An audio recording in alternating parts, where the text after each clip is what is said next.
Hello everyone, what is up? Welcome back to another episode of Killer Instinct, you guys. Thank you so much for joining me here today. If you're new here, hi, my name is Savannah and I am your host of Killer Instinct. Before we get started, make sure you go ahead and hit that subscribe button. That way you never miss an episode. We post weekly here on the podcast every single Wednesday. You're not going to want to miss it. And we also upload the video version onto YouTube on Wednesdays as well. So make sure you are subscribed.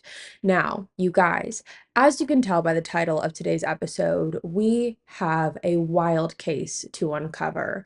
Today, we are talking about the tragic murder of Sherri Rasmussen. Sherri's murder occurred in 1986 and remained unsolved for over 2 decades before ending with a plot twist that took everyone by surprise. So, with that being said, let's jump right on into it today. Sherri Rasmussen was born on February 7th, 1957 in Walla Walla County, Washington, to her parents, Nels and Loretta. Sherri was then raised in Tucson, Arizona. Her father, Nels, worked as a dentist, and she grew up being the middle child of her 2 sisters, Connie and Teresa. Her sisters remember her as being the one who was always trying to make everyone laugh and smile. She was known to have a great sense of humor, and if you ever felt like a conversation or a situation was ever too intense or too serious, Sherri was always going to be the one to crack a joke or say something lighthearted to lift everyone's spirits. Sherri was also incredibly family oriented. Her family has all said that she was really the glue that kept their family together. She was incredibly close with her sisters and especially close with her father, Nels. Now, Sherri was very intelligent. She graduated high school early at 16 years old and immediately after decided to enroll in nursing school. Her father encouraged her to go to medical school to become a doctor, but she liked the idea of nursing better. Sherri always wanted to help people, and that's part of the reason she wanted to get into nursing. Her friends and colleagues said that she had a compassion and a generosity that was just unmatched. One of Sherri's lifelong dreams was to become a mother. She was incredibly family oriented with her family, but wanted to start a family of her own one day. She wanted that white picket fence dream, and that dream was beginning to become a reality when she met the man who would become her husband, and that man is named John Rutten. John was from San Diego and had gone to UCLA to become a mechanical engineer. John and Sherri were absolutely head over heels for each other. They met in the summer of 1984. John was a tall, charming man that Sherri quickly fell for, and vice versa. John absolutely adored Sherri's determination, her brilliance, and her confidence, and by November of 1985, the two were officially married. The wedding was a fantastic day for both Sherri and John, and everyone that attended said that you could feel the love between the two of them. Now, by the time that they were married, Sherri was 27 years old, and she was working as the director of nursing at Glendale Adventist Medical Center, and John began working for an engineering company.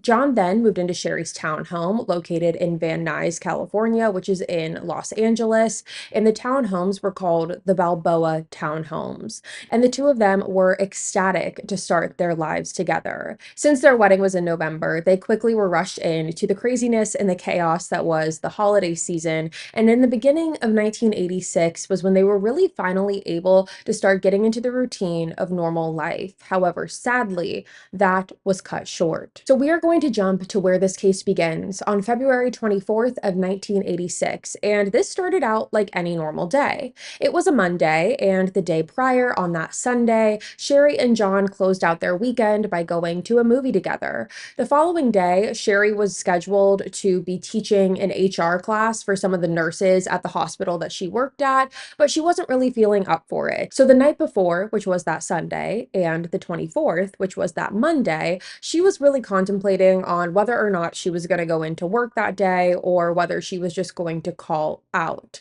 On the morning of the 24th, John did encourage Sherri just to go to the hospital and to get the class over with, but Sherri still had not made her decision as to whether or not she was going to go by the time that John left the house for work that morning. On the morning of the 24th, John left the home at approximately 7:20 a.m. Now, on his way to work, John stopped off at the dry cleaners to drop off his laundry and then was at his desk shortly before 8 a.m. He waited until mid morning to call Sherri to see if she had gone into the hospital that day. However, he didn't get an answer. So, based off of that, he figured that Sherri probably did go in and was just busy with supervising this class. He tried her work phone and got in touch with her secretary, but the secretary said that she hadn't seen Sherri all morning. But that wasn't necessarily odd. It wasn't unusual behavior because when Sherri was teaching these classes, oftentimes she wouldn't go to her office straight away in the morning. She would just go straight to where the class was being held.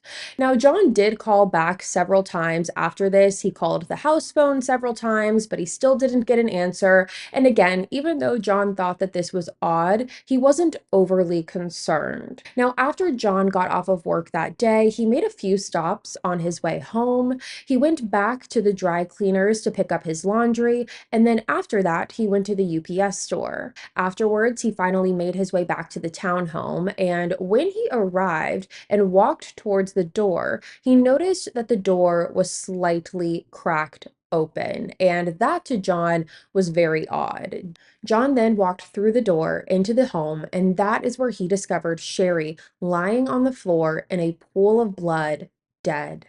Immediately, John called 911 and police were quick to arrive to the scene. When police got to the home, they called the LAPD homicide unit because they knew that they were dealing with a horrific murder. When the homicide unit got to the home, one of the first things that they noticed was that there was a very clear struggle that had occurred. It was clear to them that Sherri fought for her life from beginning to end.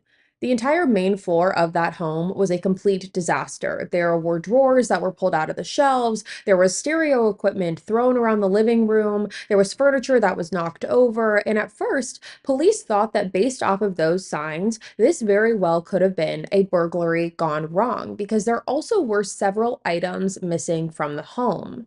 The first thing was Sherri's purse. The second was her car. And the third was her marriage license.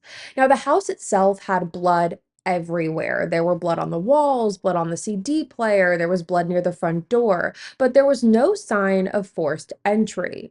Now, when police looked at Sherri's body, it appeared that whoever did this to Sherri definitely wanted her to struggle and wanted her to suffer. Police could see that there were ligature marks on her wrists, which indicated to them that at some point Sherri had been tied up. There was also a vase that had been shattered, and there was blood on the shattered pieces, which police believe came from the vase being smashed over Sherri's head. Now, right at the front door of the home, Sherri's fingernails had also been left behind, which told police that Sherri had quite literally been trying to claw her way out of the home. And on top of that, there was also a bite mark found on Sherri's left forearm, but ultimately, Sherri's cause of death was being shot multiple times at point blank range. Sherri was shot a total of 3 times. However, police and the medical examiner were able to see that 2 of those shots were contact wounds. And this told police that after the first shot had been fired, the gun was then placed against Sherri's chest and fired twice more. Now, even though Sherri's body was not discovered until the later evening hours at approximately 7 o'clock p.m. that night, police believe that the murder occurred earlier in the morning because Sherri was still dressed in her red bathrobe when her body was discovered. Now, while detectives were canvassing the crime scene, this is when police took John back down to the station to answer some initial questions. Now, Sherri's family at this point had been notified about the murder, and her sisters, who were living in Southern California at the time, were able to drive up to Los Angeles to meet with police. Now, the first thing that Sherri's sister Connie said that she did when she saw John was looked at him to make sure that he had no markings on him physically. Connie said that at that point, she didn't know what had happened. She had very little information, but she wanted to see if John had any physical markings on him that could have indicated that he was somehow involved in this. However, he had none. Now, afterwards, John did sit down with detectives and explain to them what he did that day, which is what what I told you earlier about leaving for work, going to drop his laundry off, going to work, and then going to the laundromat again, going to UPS, and then going home. Now, John did agree to take a polygraph test, and the results for that test came back inconclusive. But again, he did have a very strong alibi. He had receipts from dropping off his laundry. He was seen at work by all of his coworkers. John was not home during the time of this murder. Now, pretty immediately, John was ruled out as a suspect, and the lead detective believed that John was just a grieving husband who did not have anything to do with his wife's murder. But now, with John being crossed off the list as a suspect, this led police to even more questions about if John didn't do this, then who did. Now, law enforcement really was honing in on this theory that this was a burglary gone wrong. They thought that this was very plausible, and they thought that this is what made the most sense. Now, it was even strengthened, this theory was strengthened, when another home invasion occurred in the area shortly after Sherri's death. Another woman in the area had come home to her house and walked into it being robbed by two men who eventually got away. Now, the woman did meet with a composite sketch artist who drew up sketches of these men that this woman claimed that she saw, and police did use those sketches to try and help them in Sherri's case because, again, that is how convinced they were that this was a robbery gone wrong. But those men were never, ever found. Now, even though police were convinced that this was a burglary, Sherri's family was not so convinced. They did not believe that whoever did this to Sherri would attack her to the extent that they did if this was just a robbery gone wrong. And they also believed that they would steal more out of the house. Sherri had jewelry in the home, they had valuables. And so it didn't make sense that the purse, the car, and the marriage license were the only thing that was taken. And again, due to the extent of Sherri's injuries, it just didn't add up. Now, Sherri's father, Nels, really started questioning things because he remembered leading up to the murder, Sherri had told him of multiple instances that he felt were very disturbing and unsettling. Now, the first instance was Sherri had gotten into a little bit of a conflict with a coworker at work. There was a nurse who worked under Sherri who did not get promoted, and this nurse was very upset with Sherri because of it, and Sherri explained and expressed that to her father. Now, the second instance was with an ex-girlfriend of John's. Now, according to Sherri, she told her dad that there had been multiple instances and multiple issues with this specific ex-girlfriend. She said that this ex-girlfriend walked right into her office while she was at work one day and told Sherri that when her marriage to John ended, that she would be there to pick up the pieces. Now, about a month prior to Sherri's death, she was at home one day and she was upstairs and she heard some commotion going on downstairs. She then walked down the stairs, and that is when she was met with that same ex-girlfriend standing in her living room. Sherri was obviously very startled by this and frightened, and she started yelling at this ex-girlfriend, telling her to get out of the house and not to come back. And the woman left after that. Now, Sherri never told her family what the specific name of this ex-girlfriend was, so her family was not able to identify her or say who exactly it was. But Sherri's father, Nels, said that he did tell investigators about this multiple times. But according to the lead detective, he came forward and said that this conversation never happened and that the investigators were never made aware of any ex-girlfriend. But again, her family is adamant that they did tell them about this. But either way, it was never fully written down in any of the case reports that the police had documented in the initial investigation of this case. Now, because police didn't have any leads in this case, the LAPD concluded that Sherri was murdered in a burglary gone wrong, and the case ultimately went cold.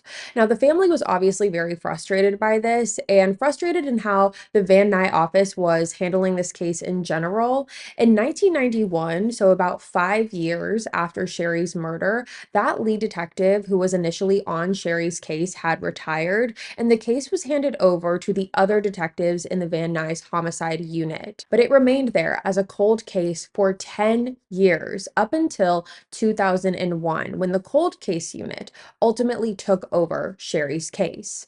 Now, at this point, Sherri's case had barely been looked at, like I said, in well over a decade. And the first thing the cold case unit wanted to do was look back at the case files and go over the evidence. And one of the first things that the cold case unit really focused on was that bite mark on Sherri's forearm. Now, in the initial case report, it was written that there was a DNA sample taken from that bite mark and sent off to the lab. However, when the cold case unit looked through the evidence, there was no record of a bite swab ever being made. The cold case unit even reached out to the lab, and the lab confirmed that they had no records of that bite mark swab. The cold case unit was confident that if a swab was taken, it somehow got lost in the mix of other evidence. This happens very, very, very rarely, but it does happen. Now, it took multiple people from this team making many, many, many phone calls before ultimately this bite mark swab was located. So it turns out the bite mark swab actually did happen, and it was being held in a freezer at the LA County Medical Examiner's office. Now, because it was 2001, we have to remember that DNA technology was very, very minimal at the time as far as the advancements and what it was able to do. However, there was advancements done from 1986, obviously, to 2001. That had been a decent period of time for DNA technology to make some improvements and make some advancements. However, again, it is nowhere near what we have today. But even though the DNA technology was minimal, the police were still able to take that swab and run it through the system to see if there was any match to the swab. Now, ultimately, because the LAPD was backed up at the time, this was going to take a very, very long time. This was not coming back in days or weeks or months. The cold case unit was told that these results would take up to 2 years to receive.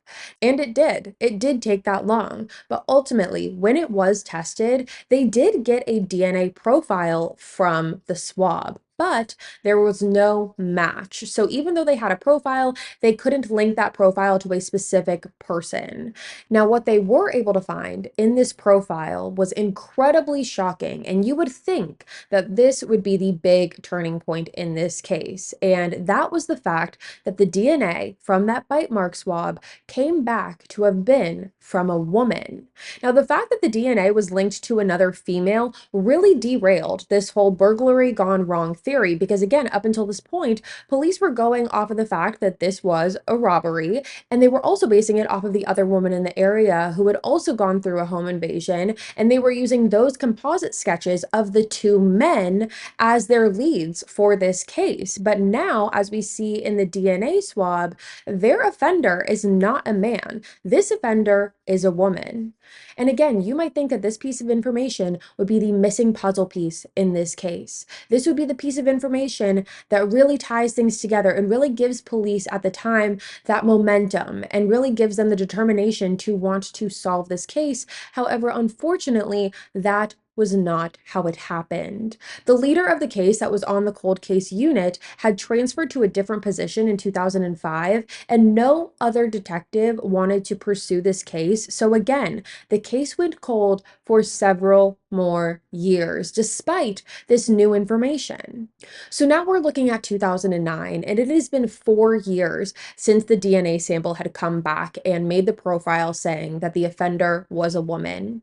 By 2009, there was a drastic drop in the crime rates in LA. And so, because of this, detectives were assigned to a lot of cold cases, and Sherri's case happened to be one of them. The detectives that were assigned to this case were Jim Nuttall and Pete Barba, and they looked into Sherri's case. And once they did and saw this new information that there was a female offender, they were determined to solve it. When the detectives looked over this case, they realized very quickly that this definitely seemed like a murder of passion and it seemed like a personal kill. This was someone who wanted Sherri dead and potentially made it look like a robbery gone wrong to derail the police. So, because detectives now knew that they were looking for a woman, they decided to get a DNA sample for some of the closest women and just other potential suspects in Sherri's life. That included Sherri's mom, her sister, her best friend, and it also included the nurse that Sherri could have possibly had some conflict with. She could have had a possible vendetta out against Sherri because, again, she didn't get promoted. And all of them were given DNA swabs to see if they would be a match. However, none of them were. So they were all crossed off the list. However, there was another suspect, and this is who detectives referred to as suspect number five. Suspect number five was John's ex-girlfriend, the same one that showed up to Sherri's work and had broken into Sherri's home before her death. Now, to get some more information about this ex-girlfriend, police sat down with John to learn even more. Now, John told them that he never really even thought to bring up this ex of his or to give this woman really any attention because, according to him, this woman was not an ex. He never considered her a girlfriend or someone who would be threatening in any way. Now, the relationship wasn't a relationship to John, it was more of a fling or a hookup than anything else. But that doesn't mean that the other party, the ex-girlfriend, felt the same. So before we move on to what John had to say, you're probably wondering, who is this woman? Who is this ex-girlfriend? Well, that is a woman named Stephanie Lazarus. Stephanie was from Simi Valley, California, and she met John while she was a student at UCLA studying political science. Stephanie was also an athlete. She played on the JV women's basketball team, and over time, Stephanie grew an obsession with John. She would steal his clothes while he was in the shower and not paying attention. She would take pictures of him while he slept. But despite Stephanie's obsession and infatuation, John never reciprocated those same romantic feelings on a long-term level. The two began hooking up eventually as Stephanie graduated from college, and Stephanie was very eager to begin a relationship with John, but John was never interested in that with her. Again, for John, this was simply a friends with benefits, this was simply a situationship, but this was nowhere near a relationship or something that he was going to want to develop long term. Now, Stephanie did throw John a surprise 25th birthday party, and on this party is when she learned that John had also been dating other women. And it was shortly after that that she had also learned that he began a serious relationship with Sherri. Stephanie, as you can imagine, was absolutely distraught by this. She wrote John's mom an email that said, quote, "I'm truly in love with John, and the past year has really torn me up. I wish it didn't end the way it did. I don't think I'll ever understand his decision." End quote. Stephanie also had a 600-page diary where she wrote page after page after page about John. Now, despite John being in this new relationship and he is now seeing Sherri exclusively and they're moving towards getting engaged, Stephanie was not going to go down without a fight. When she found out that John and Sherri were engaged, she visited John at his condo that he was living at alone. And according to John, he has admitted that the two of them did have sex that night. They slept together for what John said was to give Stephanie closure, but he said it was a regrettable mistake. There were several times during the engagement that Sherri expressed to John that she was really uncomfortable with Stephanie. She always felt uneasy around Stephanie. She felt like Stephanie was overstepping her boundaries by tenfold. However, John reassured her time and time again not to worry, Stephanie was harmless, and that there was nothing going on between them and that they were just friends. Now, when detectives Nuttall and Barba looked back at the case files from the previous years, they saw that John had told a detective years ago about Stephanie very, very briefly. And in the notes that were written, the detective had written P/O. That was written down in the notes when John was talking about Stephanie. And at first, the detectives weren't really sure what that meant, P/O, but when they sat down with John, they learned very quickly what that meant. John had informed the detectives that Stephanie was an active member of the LAPD. Again, she was an active detective to that day. Stephanie joined the LAPD in the early 1980s after she graduated from UCLA. Her colleagues on the police force said that Stephanie told them all about her boyfriend John, and the way that she spoke about him made everyone believe that this was a serious relationship and that Stephanie was headed for marriage with John. But again, not only were John and Stephanie not dating, but this was the time that he was also engaged to Sherri. But again, you would never know that based off of the way that Stephanie spoke. Stephanie seemed on the outside like a very happy, positive girl to those around her. She was very respected in the LAPD, and the LAPD loved having her. At the time, LAPD was wanting to hire more female officers, and they were thrilled to have Stephanie. And after some time had gone by, Stephanie really did start to move on with her life, so it appeared. She had gone on to marry another member of the LAPD, and the two of them adopted a daughter together. Later on, Stephanie then transferred to the Art Theft Division of the LAPD, which was the only division like that in the country, and she was thrilled about it. In 2009, when police were really honing in more on Stephanie, this was something that was very difficult because they were trying their best to keep this under wraps. Stephanie worked in the same building as them. She was right down the hall from them. That is where her office was. And so the detectives that were working on Sherri's case knew that they needed to keep quiet and not talk about the fact that they were honing in on Stephanie. So because of that, they started giving different code words. They started referring to her as suspect number 5. That way, word would not get back to her. Now, in the first few months of 2009, police started conducting surveillance on Stephanie. They would follow her around, and ultimately, one weekend, they saw that she went to Costco and she was drinking a drink and she threw the drink away as she was leaving. Now, because the detectives were doing surveillance, they were able to see that she threw this drink in the trash. They then went up to that trash can and took the drink out of the trash. Reason being, it had Stephanie's DNA on it. And so they were going to take the DNA that was on that drink and send it off to the lab to see if it was a match to the bite mark on Sherri's arm. And after multiple investigations over the course of 23 years, police were now able to confidently say that the DNA swab from the bite mark was a direct match to Stephanie. So after all of these years, in June of 2009, the detectives are finally sitting down with Stephanie. But again, because she worked in LAPD, they were trying to do this in a way that was more discreet. They approached Stephanie and told her that they had a suspect in an interview room that was for an art theft case and that she needed to come down and question this specific suspect. So she ends up saying, okay, she walks into this interview room, and very quickly she realizes that the person that was being interrogated was her.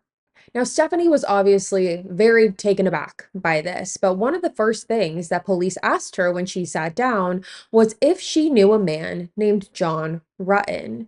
Now, you can tell based off of this interrogation that Stephanie is very startled. She's very thrown off. She was not expecting this whatsoever. So she's stumbling over her words, she's stuttering, and she ultimately says, yes, she does know John because they went to UCLA together. She said that they did date, but she wouldn't have considered them boyfriend or girlfriend.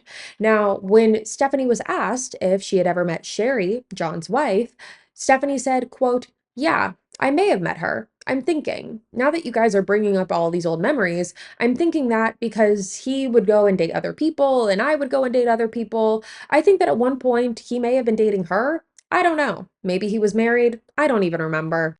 I'm thinking I may have gone to her at one point saying, hey, you know what? If he's dating you, he's bothering me. I'm thinking we had a conversation about that, one or two maybe. It could have been 3. I don't want to say I had 3 conversations with her or whatever. He obviously told me where she worked. I'm thinking that it was somewhere at a hospital in LA. I don't know. I think it was in 85 or 86, something like that. End quote. So, based off of this interrogation, it's very clear to police that Stephanie is trying to get her thoughts together. She is internally having a conversation with herself as to what she is going to say to try and get out of this. And after talking to police in those first initial questions, Stephanie very quickly asked for a lawyer. But at that point, it really did not matter. Police had all the evidence that they needed against her, they had the physical evidence, and Stephanie was arrested right then and there and charged charged with the murder of Sherri. Stephanie immediately pled not guilty to Sherri's murder, and the trial began. The trial started in early 2012, and prosecutors argued that Stephanie murdered Sherri because of the jealousy that she had over Sherri's relationship with John. The prosecutor opened up the case by summarizing it as a bite, a bullet, a gun barrel, and a broken heart. Now, the defense tried to suggest that the physical evidence that pointed to Stephanie was tainted and that Stephanie was being framed for a murder that she did not commit. But the prosecution argued this by saying that Stephanie's DNA had been tested multiple times. It wasn't just once from the Costco cup. They tested that Costco cup, but they also tested her DNA after she was arrested. And there were several other times as well after this. And each of those times, the DNA from Stephanie came back as a positive match to the one on the bite mark. Now, after a 3-week trial, the case went to the jury, who deliberated for 2 days before finding Stephanie guilty of the murder of Sherri. Stephanie was then sentenced to 27 years to life in prison. Now, even though justice had been served, Stephanie was now going to prison for a very long time. A big question that everyone had, specifically Sherri's family, was why did it take so long to get to this point? They questioned if the LAPD at the time was trying to cover up what Stephanie did, if they had knowledge of it and were trying to protect one of their own, or why Sherri's case fell to the back burner so many times. Now, Sherri's family did end up filing a civil lawsuit, but the lawsuit was eventually dismissed because it exceeded the statute of limitations. Now, in November of 2003, so almost a year ago, Stephanie had her first parole hearing, and this was only again about 10 years after her sentencing. And everyone was shocked that she was even given this ability to be eligible potentially for parole. But the reason for this, and the reason that she was able to do this, was because California had recently passed a law that allowed reconsideration for certain offenders that committed their crime when they were under the age of 26. Now, Stephanie was 25 when she killed Sherri, so she qualified for this.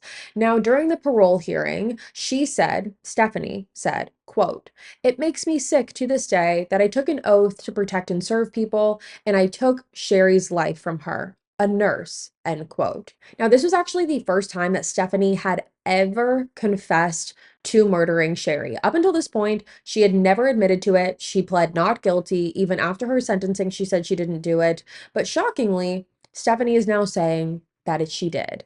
But what was even more shocking is that Stephanie's grant for parole was approved. And as you can imagine, this was heartbreaking for Sherri's family. This was the worst case scenario. This was unbelievable that Stephanie even had the capability to do this. Not only did she not get caught for 23 years, but now after only serving 10, she's eligible for parole for such a brutal and vicious murder. It was absolutely unfathomable to Sherri's family and to the public because Gavin Newsom, the governor of California, actually was made aware of this and he intervened on this. He said that the decision now had to go to the full parole board. So just because the initial parole board approved it, now it needed to go to the full parole board. And ultimately, it was there that Stephanie's parole was denied and she was sentenced to stay in prison. And her sentence still stands. And that, you guys, is the murder of Sherri Rasmussen.